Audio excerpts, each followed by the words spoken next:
Howdy, my name is Abigail Morgan, and my special object I'm going to talk about is this flag hanging on my wall which says Saturdays are for the girls.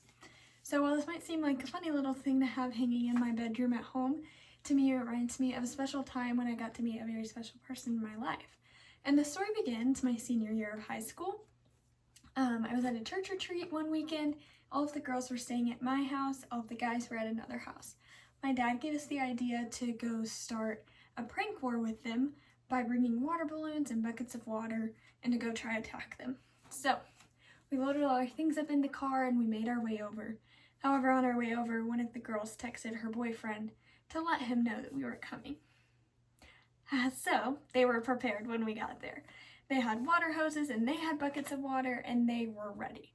So this went back and forth, and eventually started a prank war that lasted longer than just the weekend retreat. So we were doing pranks. Eventually we ran out of pranks. We cellophane wrapped their trucks. We took their keys and moved their trucks. We put post-it notes on other cars. We had exhausted all of the options to not do harm.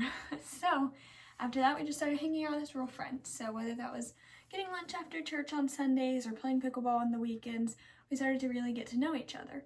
And as we did, the boys started bringing more of their friends and we'd bring more of ours, just mixing and mingling. Eventually there was about a core group of 6 of us that hung out the most frequently, and one of the guys in that group was named Duke. So as I got to know him better, I got to know how he loved the Lord and how he works hard and how he's funny, and I started to like him. And so we started to text a little bit, but it took him a few months to work up the courage to ask me on a date. But he finally did, and we went to get barbecue one night before hanging out with all of our friends. And ever since then, we've been dating, and it's been 2 years now.